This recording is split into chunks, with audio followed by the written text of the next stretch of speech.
Hey guys, आज की इस वीडियो में अपन फॉर्म्स और इनपुट टैग्स देखेंगे। मैं भी बहुत एक्साइटेड हूँ। ये बहुत ही मस्त टॉपिक होने वाला है अपनी इस सीरीज का। तो चलिए स्टार्ट करते हैं। तो सबसे पहले मैं बॉयलर प्लेट लगा लेता हूँ और मैं अपना टाइटल चेंज कर लेता हूँ फॉर्म्स। और इसके बाद मैं आ जाता हूँ इधर। और इधर मैं आपको बताता हूँ फॉर्म्स और इनपुट टैग्स क्या होते हैं। एक फॉर्म डिजाइन करना है अपन को, अगर एक अपन को फॉर्म बनाना है, नॉट डिजाइन। अगर फॉर्म अपन को एक बनाना है तो उसके लिए अपन सबसे पहले फॉर्म टैग का यूज करते हैं। और ये एक्शन अभी आप स्किप कर देना अब, क्योंकि ये डेटाबेस के लिए आता है। बट अभी अपने पास कोई डेटाबेस नहीं है तो इसे मैं खाली छोड़ देता हूँ। मैं इसे दोबारा लिख के खाली छोड़ दिया। और इसके बाद फॉर्म के अंदर अपन को लिखने के लिए इनपुट टैग्स आते हैं, तो उसके लिए मैं इधर इनपुट लिखूंगा। और इनपुट लिखने के बाद मैं इधर जाके मैं द सिंपल टेक्स्ट लिखूंगा, तो मुझे ये सजेशन में दे देगा। तो मैं इसे कर लूंगा। इसने मुझे दे दिया input type is equals to text, name is equals to dash, ID is equals to dash. ID काम में आएगी सीएसएस में, जो मैंने आपको आईडी वगैरह क्लास वगैरह पहले बताया था। नेम आता है, इसको भी आप स्किप कर देना। ये भी डेटाबेस से जब अपन कनेक्ट करते हैं तो उसके काम में आता है, तो इसे भी मैं हटा देता हूँ। और आईडी को भी मैं इससे हटा देता हूँ। और फिर तो ये देखो, ये इधर इसने मुझे एक ब्लैंक बॉक्स दे दिया जिसके अंदर अपन कुछ भी लिख सकते हैं। और तो अब एक जो इसके अंदर अपन लिख सकते हैं वो एट्रीब्यूट, वो होता है प्लेस होल्डर। प्लेस होल्डर क्या करता है, अभी जैसे मैं लिखूंगा आपको समझ में आ जाएगा। एंटर योर नेम, तो आपको वैसे ही समझ में आ गया होगा, मुझे बताने की जरूरत नहीं पड़नी चाहिए। तो ये देखो, एंटर योर नेम इसने दे दिया। अब इधर आप जाके लिख दे योर, मैं इधर जाके लिख देता हूँ नेम। और इसको इस तरीके से कुछ कर देता हूँ।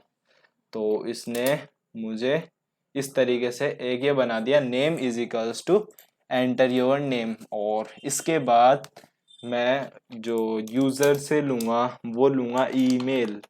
तो ईमेल के लिए भी अपने पास एक होता है इनपुट टैग, वो मैं इनपुट और ईमेल कर दूंगा। तो इनपुट जैसे ही मैं ईमेल करूंगा तो इसने मुझे एज इट इज इसके ऊपर जैसा सेम दे दिया, आईडी और नेम। टाइप इसकी ईमेल कर दी, उसकी टाइप टेक्स्ट थी। तो इसके बाद मैं क्या करूंगा, अभी फिर मैं नेम को इसमें से भी हटा देता हूँ, आईडी को भी हटा देता हूँ। और इधर एक प्लेस होल्डर लगा देता हूँ, प्लेस होल्डर। और इसके बाद ये मुझे सजेशन पता नहीं क्यों नहीं दे रहा, पर मैं इधर खुद लिख देता हूँ placeholder is equals to, मैं इधर लिख देता हूँ एंटर योर ईमेल। तो मैंने इधर प्लेस होल्डर दे दिया एंटर योर ईमेल, और इधर इसने इधर भी। अब ये टाइप ईमेल से क्या हुआ ये भी मैं आपको देता हूँ। अगर कोई इधर लिख देता है, खैर अभी सबमिट का बटन नहीं है तो मैं थोड़ी देर बाद में आपको ये बताऊंगा इसका मतलब क्या हुआ। और इसी तरीके से और भी हमारे पास कुछ होता है। और अगर अब ये एकदम सीधी सीधी लाइन में आ रहा है, अपन को इनको नीचे करना है। अगर एक होता है बी आर टैग, तो मैं इसे बी आर टैग लगा के इसे नीचे कर देता हूँ। ये वैसे हम बी आर टैग से नीचे नहीं करते, उसके लिए हम सी एस एस की प्रॉपर्टी यूज करते हैं। तो जब हम सी एस एस का ट्यूटोरियल में लेके आऊंगा तो आप उससे देखना, उसमें मैं आपको ये बताऊंगा। तो मैं इधर एक बी आर टैग और लगा देता हूँ, ये बिल्कुल चिपक गए आपस में। तो अब ये कुछ सही है। इसके बाद अपन जो अगला टैग देखेंगे वो है फोन टैग। आई मीन अगला जो इनपुट टैग है वो है फोन। तो मैं एक इनपुट ले लेता हूँ और इसका टाइप मैं दे देता हूँ फोन। टाइप में फोन दे दिया। और इसके बाद मैं इधर जाके प्लेस होल्डर दे दूंगा और इसके अंदर मैं लिख दूंगा एंटर योर फोन नंबर। जैसे मैंने एंटर योर फोन नंबर किया, इसने ये कुछ इस तरीके से आ गया।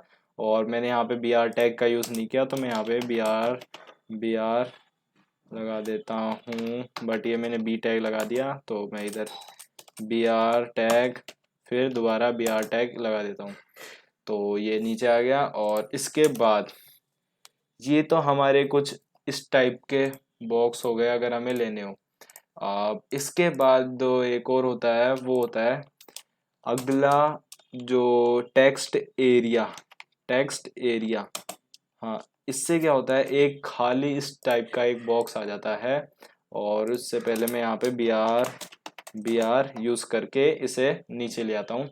तो अगर अपन को इस टाइप का अगर कुछ डिस्क्रिप्शन वगैरह अगर अपन को लेना होता है तो इस टाइप से अपन कुछ इसके अंदर ले सकते हैं। और इसके बाद मैं बता देता हूँ, अपन ले सकते हैं बटन। तो मैं इधर बटन ले लेता हूँ, और इसका जो टाइप होगा वो होगा सबमिट। तो मैं इधर सबमिट टाइप का बटन ले लेता हूँ, और इसके अंदर मैं लिख देता हूँ सबमिट। तो जैसे ही मैं ये लिखा तो इधर देखो ये बटन आ गया। और अब मैं आपको बताता हूँ ईमेल ये टाइप देने का क्या मतलब हुआ। इसमें मैं लिखता हूँ, इसमें मैं फिर से राजा लिख देता हूँ, और इधर मैं लिख देता हूँ हेलो हेलो वर्ल्ड।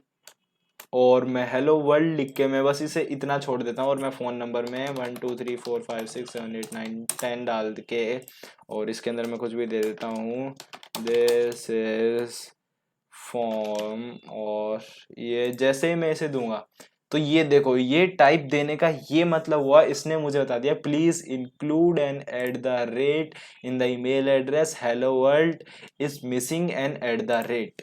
तो इसने मुझे बता दिया कि ये ईमेल नहीं है। तो मैं इधर एट द रेट, जैसे ही मैं इधर @gmail.com लिखूंगा तो ये देखो, तो ये बिल्कुल खाली हो गया, कुछ नहीं आया इसमें, क्योंकि हमने अभी तक इसमें बैकएंड नहीं लिखा है। बैकएंड क्या होता है, बैकएंड के अंदर अपना ये जो अपन सबमिट पे क्लिक करेंगे तो जो अपन ने डिटेल्स डाली वो डिटेल्स चल जाएगी अपने बैकएंड में। तो इसका ट्यूटोरियल भी आगे जाके मैं जल्दी बनाऊंगा। तो अभी के लिए ये इस तरीके से आप कुछ फॉर्म डिजाइन करना देखें। और भी कुछ इनपुट टैग्स होते हैं, इमेज इंसर्ट, इमेज लेने के लिए और भी कुछ होते हैं, मैं आपको दिखा देता हूँ। ईमेल एफ, अगर आपको फाइल लेनी है तो आप फाइल भी कुछ इस तरीके से ले सकते हो। अगर आपने फॉर्म बनाया और आप चाहते हो कि कोई फाइल आप उससे ले रहे हो तो आप इस टाइप से कुछ दे सकते हो। जैसे ये आ गया चूज फाइल का ऑप्शन, जैसे मैं चूज फाइल क्लिक करूंगा ये इधर पहुंच जाएगा। तो इसके बाद मैं इसके अंदर कुछ भी फाइल डाल सकता हूँ। और भी कुछ इनपुट टैग्स वगैरह होते हैं, तो आप इसमें खुद से एक बार फाइंड करें आपको कैसे कैसे मिलते हैं। मंथ, नंबर, पासवर्ड, ये नंबर का है। अगर आपको कुछ नंबर लेना हो तो उसके लिए है ये। जैसे कि मैं इसके अंदर प्लेस होल्डर दे देता हूँ, प्लेस होल्डर, और मैं इधर लिख देता हूँ एंटर योर मोबाइल, और फिर मैं इधर लिख देता हूँ नंबर। फिर इसके अंदर ये आ जाता है, तो मैं इसको यहाँ पे जाके मैं इधर बी आर टैग, फिर बी आर टैग इधर इस्तेमाल करके, और मैं इधर देखो इस टाइप से अब मैं कुछ नंबर दे सकता हूँ। तो ये अगर सिर्फ आपको इस टाइप से कुछ नंबर लेना हो तो उसके लिए, वैसे ये भी सही है, आप इसको यूज़ करें तो ज़्यादा बेटर है। तो मैं फ़िलहाल अभी इसी को यूज़ कर रहा हूँ और इसको हटा देता हूँ। और भी मैं आपको इनपुट टैग्स बता देता हूँ, इनपुट, और इस टाइप से आप खुद भी एक बार सर्च करें। और ये रेडियो बटन, इससे क्या होता है एक चेक बॉक्स जैसा आ जाता है। रेडियो बटन आपने कई बार देखा होगा, तो ये देखो जैसे मैं इस पर क्लिक करूंगा ये फिल हो गया। तो ये इस टाइप से ये रेडियो बटन होता है। और इसके बाद अगला और भी आप कुछ खुद से देखें एक बार, ये मैं इधर एक रीसेट होता है, एक रेंज होता है। तो ये रेंज भी मैं आपको बता देता हूँ। रेंज क्या होता है, ये रेटिंग्स वगैरह देने के आपके बहुत काम में आएगा। अगर आपको किसी से रेटिंग्स वगैरह जो अपने लेते हैं अपन प्ले स्टोर वगैरह में भी आपने देखा होगा रेटिंग्स देने के लिए ऐसे कुछ स्लाइडर वगैरह, खैर उसमें तो स्टार होता है। तो ऐसे कई जगह आप, और अभी ये ऐसा नहीं है, आप जब CSS दोगे तो ये बिल्कुल वैसी वेबसाइट से भी शानदार दिखेगा जैसी आप कई जगह देखते हो।